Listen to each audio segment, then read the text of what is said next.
Good morning. I'm Matthew Savary, and I'm going to be your host for the rest of the day. Thank you to Lisa for that profoundly inspiring and instructive presentation that she just shared with us. Over the space of the next 6 hours, we're going to have another 8 panels. MedTech Showcase right outside. First Look for the very first time has joined us as a partner and will be upstairs. And so my ambition today for all of you as our guests is for our faculty and our researchers is to be inspired and to be instructed by the panels that we see up here and the successes that we're showcasing, and to our industry and investor partners to kind of reinvigorate your perspective on what a ripe opportunity Southern California is for innovation and investment. So to kick us off, I'm going to welcome to the stage George Tolomiczenko, who's joining us all the way from Caltech, who's going to share with us the tasks and opportunities in pediatrics and its impact on the broader ecosystem of medtech. So with the whole pediatrics panel, would please join me upstairs. Hi, everyone. My name is George Tolomiczenko. I am at Caltech at one of the newer institutes there called the Merkin Institute for Translational Research. So we are linking to medical doctors, and coincidentally, Dr. Shiv Kumar is actually a member of our physicians network too. So it was nice to see him introduce our speaker. So I'm tasked with moderating a panel that's going to last for about 25 minutes until you guys get to ask some questions. Our panel, I'm going to go from left to right, all have stories to tell. Now, stories about pediatric innovation are important because we were all kids once, and at the earliest ages, we have a collective amnesia about what the hell went on during those years. So, but for many kids, those are critical years when medical innovation has changed the course of their lives. But they can't speak for themselves, and so we have to be selective in terms of picking the right people to help us tell those stories. And I want to thank Nadine Afari, who convinced UCLA LABEST to have a pediatric panel for the first time in 13 years, and I hope we can grow from there. So let me quickly introduce each speaker, panelist, who will tell a story about from their experience about navigating the particulars of pediatric innovation. So I'll go quickly through everyone, just a brief intro, and then you can pick it up from there and see what happens. So Aria Mackler is someone who has gone from science to business, focused on pediatric health. And he's someone who has worked with big companies investing in consumer sphere, so he has lots of stories to draw from. Next to him is Dr. Aria Fallah, who is, so it's Ari and then Aria, total alphabetical order, who is a surgeon, pediatric surgeon focused on epilepsy here in the UCLA system. And next to him is Lois. So he is an example, Dr. Aria is an example of someone, Dr. Fallah, of someone who is a doer in this sphere. Lois Sayrs is the director of Biostatistics at Children's Hospital Orange County. So she's more an evaluator because along the way, you have to have people to get the numbers, to convince the funders, to convince the investors that this is a worthwhile task. Lois Sayrs is that person on our panel. And finally, Dr. Yaniv Bar-Cohen, who is an electrophysiologist at CHLA, and he directs the that area at CHLA, but also is a co-director of the Consortium for Technology and Innovation in Pediatrics. So again, someone who's had lots of experience guiding innovations in pediatrics. So with that, is there anyone who we don't have time for a very long silence until someone's motivated to speak. So who wants to take the first mic? I just have such a long story that I hate to start with it, but I will try to make it brief. Hi, everyone. It's a pleasure to be here. I have been working with a number of tech things over the years. I'm an electrophysiologist. It is probably not a coincidence that you have already met in this brief morning 3 different people very involved with cardiac electrophysiology. Dr. Shiv Kumar and Lisa Eckhart both are involved with pacemakers. It's not that everyone needs a pacemaker. It's just that it's a super high-tech area. And I think a lot of us end up working in tech and devices who are involved in that space. So I am involved with that space. Again, I'll try to be brief and not too esoteric, but the main way I got into device development in pediatrics was actually trying to build a fetal pacemaker. So pacemakers are actually pretty common. A lot of adults have pacemakers. Very few kids have pacemakers, and no fetuses have pacemakers. There's a small group of fetuses who need pacemakers and who unfortunately will not survive without a pacemaker. And up to now, no one has ever successfully paced a fetus and prolonged their gestation. We had an idea several years ago of how to do that. We did animal studies. We implanted them in fetal sheep. We basically had a device that worked. Unfortunately, it's a very, very small number of patients that will ever need a fetal pacemaker. We actually were ready for human implant. We probably had a device on the shelf for 18 months or so. I got a dozen phone calls or so across the country from various mothers who might have been able to use a device like this, and we ultimately found no mothers who sort of met all the criteria and were willing to move to Southern California for the rest of their pregnancy to implant one of these. And ultimately, we had to put this entire project on the side, despite how much work it was, and despite the fact that we really had a solution to it. So in the meantime, not only did I learn a very important lesson, which is there's a lot of stuff about pediatric development that people think is an issue, is an obstacle, but most of those issues are somewhat theoretical. Market size is not that theoretical, and I have yet to come up with a way to overcome challenges of very small market sizes for very complex devices. But anyway, we continue to innovate in similar ways around the pacemaker idea we had. And ultimately, like right now, today, basically, we have a manuscript in press around our newest idea around doing this. And the big difference about this idea is it's not for fetuses. It's not for kids. It's actually for adults.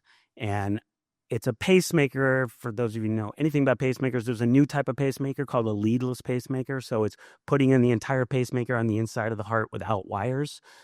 This idea is actually putting in a pacemaker without wires on the outside of the heart. We believe that there are a lot of benefits to that. The people who would most benefit from that are children who right now, many of them need very, very major surgeries to put in pacemakers. But it's not only kids who would benefit. And guess what? Kids make up less than 1% of the entire pacemaker market. So it is hard to target kids and have device companies partner with us to build these expensive products. So the good news about this device and the way I've sort of like been moving this device forward is it's actually better for adults too. And it's not as much of an improvement for adults as it is for kids, but it still is an improvement for adults. And the way I hope we can run forward with this is actually through the adult side of things. Because again, the one lesson that I've learned, and it's hard to unlearn, is very small market sizes like those 50 kids at most who might need a fetal pacemaker to survive isn't enough to develop expensive products. So anyway, that's my experience. Let me follow up on that because it links correctly right to what I wanted to say. In that, in my experience, there's a lot of dead ending in testing, a lot, and for a lot of different reasons. I liked how you pivoted and said, well, if we can't be invasive, that maybe we go externally. That's still a solution in a way for the fetal, possibly, in the future. So that's an interesting pivot. But that is my experience as well, in the sense that there is so many opportunities, so many devices, and there is an incredible struggle to match that device to a testing environment that would be appropriate.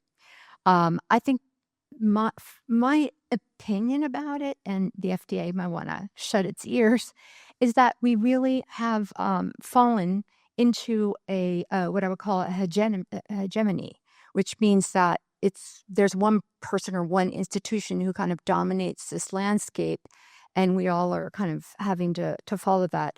The keynote's example of her meeting with the FDA is a great illustration of we aren't an equal partner at the table. We kind of give lip services the idea that we are supposed to be partnering in this, and in pediatrics that has shifted and it has changed, and we do have good partnerships.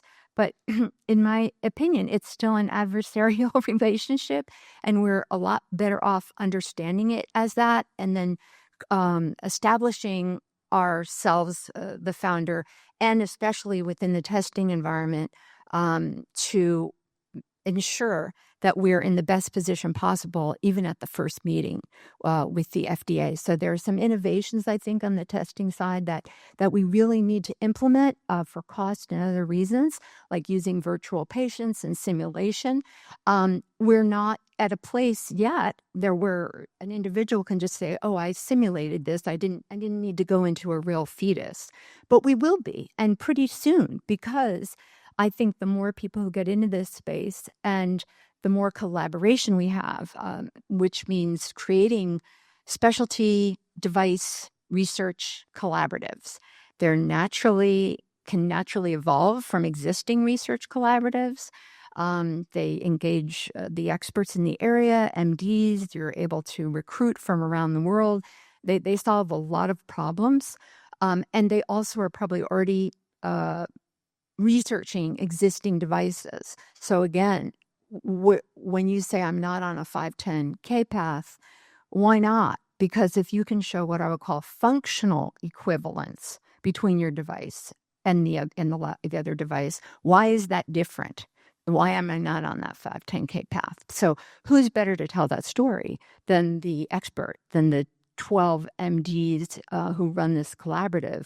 And is the FDA going to argue against that? They can't. So your expertise, your alliance is really an effective counter to, I believe, the hegemony of the FDA. So that is really what I see in testing, is that people are just jumping through crazy hoops, doing these, I myself had an example where we designed a trial in pediatrics, a crossover, because typically a parallel arm is considered unethical. And the FDA said, no. I'm like, what? This is, and I wrote a 5-page argument, basically. And that's the last thing I'll say, that people like me in my position were essentially good arguers. We have the evidence, we have the expertise, we know what we're doing, and then it simply becomes, let me demonstrate to you. And I think that's what we all have to be better at, is realizing that it's more adversarial, and the more power we take back for ourselves in how we want to develop and test the device, the better off we're going to be. Thank you, Lois. Aria? 1 in 26. So 1 in 26 people have epilepsy. So everyone in this room either has epilepsy, knows someone with epilepsy, and we're all affected by it. If you haven't noticed, coming into campus, being at UCLA, being at this university, you're one of the top healthcare systems in the world. So we look after patients that come to us from all over the country and internationally as well. So one of the surgeries that I commonly do is a hemispherectomy, where we remove an entire half of a baby's brain to treat seizures up to 100 times a day. And so we're tasked with one of the most crippling, disabling, chronic conditions in the brain, which is epilepsy. And to do this surgery, quite often we have to place electrodes in the brain to try to figure out exactly where the seizures are coming from. In our operating rooms, if you've ever seen a neurosurgical OR, has robotic assistance, has neuronavigation, has the latest imaging technology, microscopes. We use it all. The technology in our operating rooms is second to none. But when we're placing these electrodes delicately into the brain of an infant, we're trying to treat some of the most difficult medical problems with such basic tools that are not designed for children. And that's a problem. And why is it that way? Why aren't we giving the children the attention they deserve? Why is pediatric care an afterthought? And to piggyback off the wonderful talk we just heard, listening to patients is very important. But I'd say listening to the voices that you don't hear, because kids do not advocate for themselves. Us as physicians, we're used to that. As pediatric physicians, we are used to advocating. So we are used to breaking down barriers because you have to. You do not have a patient who's going to advocate for themselves. So for me, the stories really, they have to start. They have to start with individual patients, with real pain points that we have to overcome. And those usually make the best, result in the best solutions, right? I do think, and as a person, I'm now in business school, graduating in a couple of weeks from Anderson. So now I see the other side of it, and it's just as important. Understanding how the dollars flow through the health system. The health system is a $1 trillion industry. There's a lot of money in there, but creating products with understanding the end goal. Who's going to pay for it? Is it the patient? Is it the hospital? Is it the physicians? Physicians are notoriously very difficult to sort of get them to change anything in their practice for good reason. If you're operating on a child's brain, you do not just want to throw in whatever new product is in there, right? It is a high stakes environment. But starting with the real patient stories, real pain points, and also understanding the point that was made earlier is that things that are innately better for the pediatric brain also has tremendous use in adults. And it's not just this clear cut, there's nothing magical about turning 18. The brain physiology, nothing happens on that day, right? It is really a journey. And for us to be there for the most vulnerable patient populations and really investing in pediatrics is really investing in our future. Thanks. Well, I'm going to throw away anything that I was prepared to say before, because I really think that the value that I perhaps bring to this panel is a bit of a juxtaposition to my esteemed colleagues that I'm privileged to sit next to. So I am not a physician. I am not an academic any longer. I am a perinatal physiologist by training. Then went on, did my fellowship in developmental and molecular. But then I said, you know what? I want to go into business. I didn't know what business meant, right? I hadn't gone to business school just yet at that point. And to me, business meant pharma. I spent the next 10 years at pharma. And that was in reproductive physiology, IVF, reproductive medicine. And that's why I ran medical services at Merck. And they put me through business school. After about, a little bit of time, I was at Merck. I said, this is not the right place for me any longer. It was a bit too bureaucratic. It was a bit too big. I raised my hands and I exited. And then I ended up pivoting. So I think journeys is a good piece of information that I think is important to share. After I left reproductive physiology at Merck, I joined a far distant planet. And I was in big food and big ag, and I did clinical science in that type of an enterprise, that type of an ecosystem. And what that actually taught me was that I can do different kinds of sciences under different kinds of umbrellas and create good. I will tell you that I did better science there in big food, big ag that helped, I think, more people and created some really amazing technology that helped pediatric patients than I had done in my previous 10 years in pharma. So it was a bit of perspective and opportunity. And I think a word that was used earlier was bridge building and the ability to kind of create cross-connectivity and cross-pollination between good thinkers. I know I don't know everything. I can't know everything. I'm not the clinician, but I'm a doer. I'm a scientist by training, a businessman by training, who understands that there are different stars in the constellation that has to come together in order to accomplish the greater goal. Within my time in big food and big ag, let's call it that for the sake of today's conversation, I met an extremely accomplished perinatologist, and she and I became fast friends. We did science together. We've been friends now for 12, 15 years. We did a lot of good science across her journeys in different institutions around the world. And then we lost track of each other because she went one way, I went a different way. We stumbled upon one another after I had left big food and big ag. I had moved into startup world. I kept trying to, I like rolling my sleeves up. I think that's really, really important, to be able to roll your sleeves up and to be able to get done what needs to get done. What maybe that is washing dishes at the end of the day, right? Which I've done many a time. We stumbled upon one another, and she says, Ari, she said, remember the conversation we had many moons ago about this pediatric device, this idea, this science that I had been developing? I said, yeah. She says, I think now's the time. It's about time, it's about opportunity, and it's about people coming together. She says, look, I'm a clinician. I'm in the NICU every single day taking care of the sickest of babies. I can't do this, but I think in a partnership, we can do this together. I said, I love the idea. Let's start to poke around. Now, that started me on a journey with my partner, Dr. Terry Inder, that is still ongoing. And it's hard. It's a slog. It's work.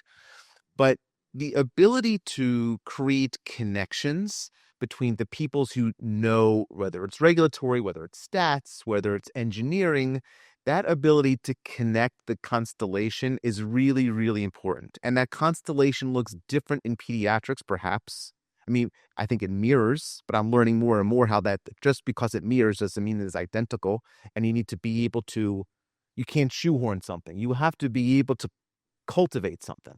And to cultivate the right constellation, to be able to create the right tools in the pediatric space is important. One other thing that I'd like to juxtapose to my colleagues is that my colleagues are talking about very invasive engineering, very invasive medical care, which is clearly critical to the baby's health and wellness. The projects that I have been working on of late are non-invasive. And I want to pull that out for just one moment because the non-invasive nature, how do I say, there's different pathways from a regulatory, from a science, from a commercialization perspective that I'm uncovering that I think it's important for all potential entrepreneurs and scientists to think about. So not only am I looking at our technologies for the development of in-hospital care, but also out of hospital care. So for the lack of a better description, let's call it, consumer goods, right? I'm not talking about necessarily selling a gum. That's not what I'm talking about here. But I am talking about devices that, yes, will have to go through regulatory review, but trying to identify opportunities where they can be not just enabling benefit to the patient where that patient is, baby patient, or mommy and daddy patient, but also, so in parallel to being able to create the opportunities for care, but also the proper finances, to your point, for care. Sometimes you need to be able to create paths that are going, path A may enable path B, or path C may enable path A. And if you don't pay attention to the paths A, B, and C as opportunities, you could be shutting off pathways and portals for true care. And that care has to come through not just the engineering, but the regulatory and, quite frankly, the dollars and cents for good or bad. So, great. Anyhow. Yeah. No, I think what you heard is some of the key points from the previous speaker about pivoting, about teamwork. And Ari has just sort of reminded us that, creating that productive constellation of people is key.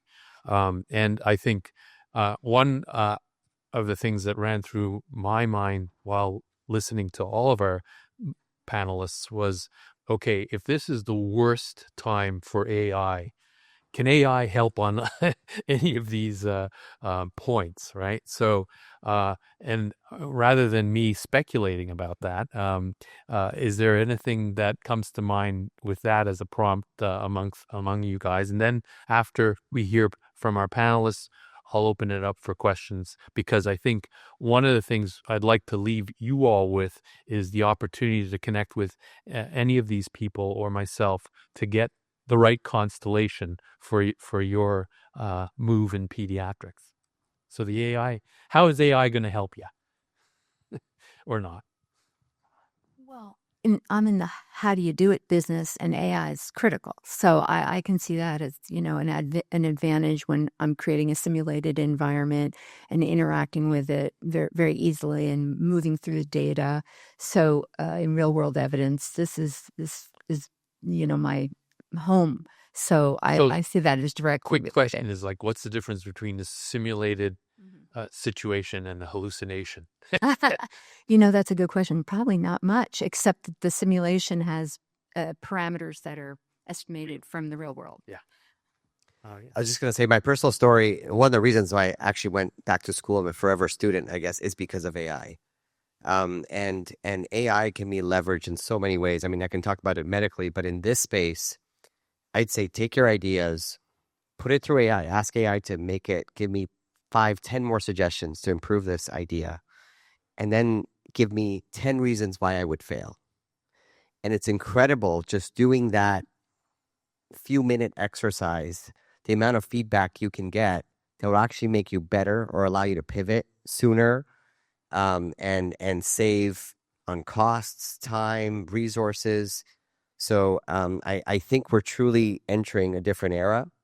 Us on the clinical side, we haven't been so quick to sort of adopt AI the way that some hospitals have. We actually don't really have guidance on how to use AI right now, but it can really infiltrate so many aspects of our work.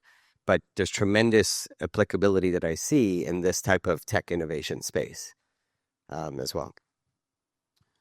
So because we don't have tons of time left, I'm going to answer this question in a very obnoxious way. I would love to use AI to ask the question, for example, ChatGPT, how would you convince an audience of people who care a lot about innovation that innovating in pediatrics is not the boogeyman? Because that's the elephant in the room in this entire conversation. People don't want to innovate in pediatrics. Not all people, a lot of people sitting in your chairs just sort of say, let someone else deal with that. And I think a lot of that, and I didn't ask ChatGPT this question, I should have before coming here today, but I will try to answer it as a human instead of an AI. There are a lot of, I would say, misconceptions about developing in pediatrics that make people say, you know what, leave that for someone else, including all you all. And I think many of those are just not as real as you think they are. I mean, the perceived obstacles in working in pediatrics, things like growth. Yes, kids grow. There's not that many products where that is a deal breaker. Kids are small. Yes, we need smaller devices. That part is true. One thing that is an issue, well, something just changed. One thing that is an issue is market size. We talked about it before. The reality is, though, you don't have to make a fetal pacemaker. You can work in the things Ari's working in. You can work on ear infections, asthma, tonsillectomies. There are so many things in pediatrics that are incredibly commonly done that are ripe for device improvement. So that's something that's not a real barrier. There's an ethical question. There's a sort of a consent question in pediatrics. As someone who works with kids, and many of us do, I don't actually think those are that big of a problem. Yes, you have to talk to the parent and not the kid to get the consent, but again, there's a lot of these misconceptions that result in there being far less expertise in the space of pediatrics, which is in itself a barrier that if you want to innovate in pediatrics, it feels like very few other people can help you. But even that is a misconception. So you mentioned one of the things I'm involved with is called the Consortium for Technology and Innovation in Pediatrics, CTIP. We are a pediatric device consortium. There are 5 of them funded by the FDA, and we actually get a fair amount of funding. Our entire job is to help anyone developing in pediatrics and help them however we can think of to help them. Sometimes giving them money, other times just giving them a lot of support or paying for consultants, et cetera. That is a mechanism that has taught me that there are actually a whole lot of people involved in pediatric space. So any given person who thinks no one does this, it's actually not true. There's a lot of support. There are pathways through the FDA, like the Humanitarian Use Device Designation for HDE, Humanitarian Device Exemption. There are easier ways to get your products through. And that's for pediatrics. In my experience, the FDA wants to help pediatrics. So there's a lot of good reasons to help in pediatrics. And I think many of the reasons not to are probably not that real. Anyway, I don't know what AI would say. Probably less worth. So I heard bully AI and be nice to pediatric innovators. So why don't, are you okay if I, questions? We have one big, bold question. Anyone? From the back there, person back there. Hi, my name is David Cohen, and I'm a co-founder in EMCEE, a pediatric respiratory startup. From what you share with the consortium, and just sort of what sort of advice would you give for our startup? We started in Northwestern as students, and coming out, we've heard a lot from bigger sort of players in the market, or other people that pediatrics is too small, or we've tried also testing a lot and integrating our device with clinicians, and we've had more sort of people that were interested as clinicians, but sort of getting from research and the clinic out to the market. Do you have any sort of advice or things to consider for a young startup? I guess that's for me with 15 seconds left. Boy, that's not an easy one. And it's very much device and group specific. I would say, because there's no easy answer to this, working with one of the PDCs like ours, and at least starting with a sort of a phone call to get the information. So what we do is we meet companies like yours and just basically ask a bunch of questions and see if we're a good fit to help you. And sometimes we help you even if we don't bring you on in our portfolio. But it is hard to give just big picture advice. There's usually like very specific pathways that we might recommend of sort of how to get into the right doorway, who the right clinicians are that you should talk to, who the right people in the hospital are, like how to basically generate enough interest to move the product forward. But it's hard for me to give any sort of bigger advice than that, unfortunately. Set up listening opportunities, actually. That's another thing. We're over time now, and I'm not sure what the penalty on that is. But thank you. I want to thank the panelists first and foremost, and thank you for helping me thank them. And again, thank you to Nadine Afari for organizing this panel. Thank you. Thanks.